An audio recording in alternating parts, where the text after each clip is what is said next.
Hey everybody, Brittany here, and you're watching Living Beyond Asana vlog. And I want to talk to you about what I believe in my years of experience as a teacher is the most misaligned posture in all the land of yoga. So for me, what I see the most is chaturanga dandasana. Okay, so if you're not sure what that is, chaturanga is the kind of half push-up, right? It's when you bend your elbows straight back and lower halfway to a hover. So it definitely takes a lot of strength. And a lot of people think it takes a lot of strength in the arms, but it's actually not just the arms. It's more the upper back and the core that, and even the legs that need to be working. So really the whole body needs to be working in order to align this pose properly. So let me show you what it looks like. Let me show you what an aligned chaturanga looks like. Okay, so I have this sports bra on just so you can kind of see my waist, because the waist is an important part of this, right? So just kind of take a look at that, and you're probably like, why is she not wearing a shirt? So that's why. So from here, you're gonna pull your belly in, engage your upper back, so I'm just kind of melting my chest down. No booty in the sky, right? So scooping through the tailbone a little bit, neck long, and then elbows bend straight back, right? And then I'm just gonna lower down here. And really, this is like the same shape, right, of chaturanga. I'm just not hovering, because it's really hard to talk about the pose while you're in it. So if you're noticing though, when I was in it, a couple of things are happening. My legs were really engaged. My low belly was in. My shoulders, and this is really important, they were lifted, right? And my elbows were drawing in. They don't need to squeeze the body, that they were drawing in, and my head was lifted, okay? And that's pretty much, a solid chaturanga. So let's talk about a couple misalignments here. We're gonna start from head to toe, because that's the ones kind of I see as the most injurious. Okay, so let's start with the head and shoulders. Are the ones that I see the two of the most misaligned body parts in this posture, as well as the low back. So we'll kind of start with those. So the head tends to drop sometimes, right? So it looks like this. I'm going to do it with my knees down because it's not great for your back when this happens, for your upper back. So you're going to bend back, and what happens is the head goes down like that, right? So the head lowers. It lowers when some people have their knees down as well. And the reason why it lowers is because the upper back muscles aren't strong enough to pull everything up. So the head kind of tries to lead, and it tends to just drop. Like some people, it's almost impossible for them to pick it back up because it goes into this deeper alignment that has to do with the thoracic spine and all of those muscles like the rhomboids and the lats and all of those muscles that affect the upper back, right? And a lot of times these back muscles are not as developed as the chest muscles. The chest muscles are often way more developed because we're doing a lot of things that bulk them up, things that are like this, right? So we do things like driving, computering, biking, and all of these things oftentimes put us like this. Whereas the upper back engagement comes from more like postures like this, right? When our upper back is engaged and our heart's open. That doesn't happen as much unless you really make it a practice to do so. And that takes us to the next misalignment, which is the shoulders.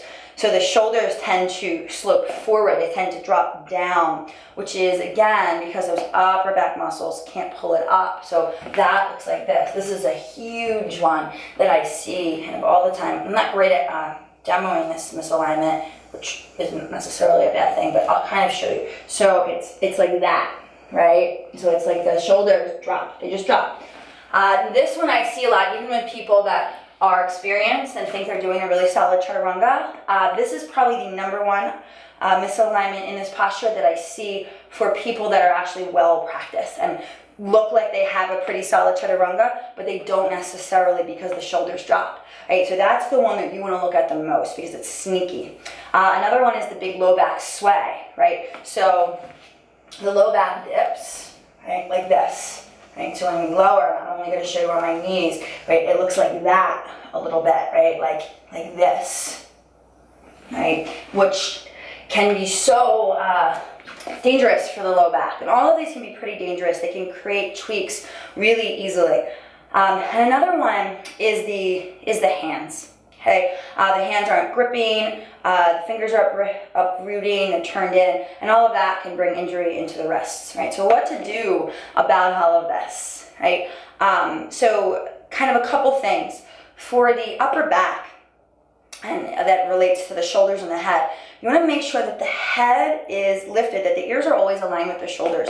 So even in a situation of just sitting here, you want to draw the shoulders right back and engage the shoulder blades together so that the upper back gets really strong, right? And then the head moves back.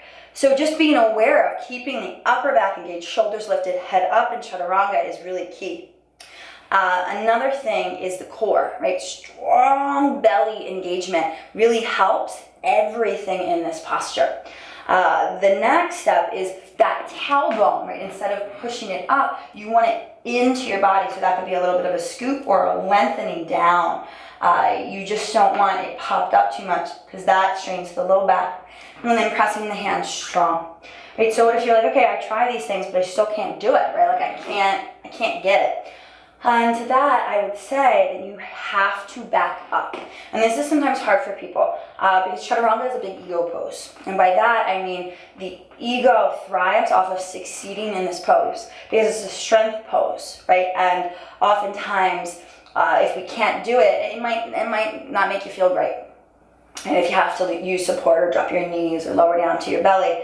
So I see a lot of people trying to muscle through it when they can't necessarily do it properly. And what happens when you continuously do chaturanga improperly, misaligned, is that you're just building up the wrong muscles, right? You're building up these chest muscles, the pecs, all the muscles here, so that the shoulders are pulling in, right? And then you're not forming healthy and good habits for your body. And it's going to be even harder down the line to correct that. Okay, so 2 ways I'll give you to kind of work on this. One is knees down, right? So not knees, chest, and chin. And that actually I'm not a big fan of because it's a lot of misalignments in chaturanga that we're trying to correct. The shoulders droop down oftentimes and the butt sticks in the air. We don't want that. So I just want you to bring your knees behind you so they come to plank, drop your knees, pull your belly in. And you can start by lowering flat to the ground with the shoulders up and the elbows in and the belly in. So basically floor chaturanga, right? Like noticing, okay, how's my floor chaturanga? And then pushing straight back up as you press. Dig the fingers in and press with the inner edges of the hands. And when you lower down again, lower to a hover. You can do that several times. And then eventually belly in, lower to a hover. Right, and feel that, keeping the head lifted, the belly in, booty in the sky, and then lower down eventually. Right, where you can press from there up to cobra. Right, so that's one way you can do it, and you can just practice that when you're in the yoga practice, when you're in a vinyasa flow.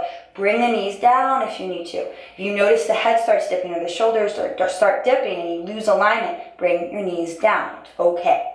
The next one is hand release push-ups. This will start to help to build some of those muscles, the triceps, the upper back, if you do them properly.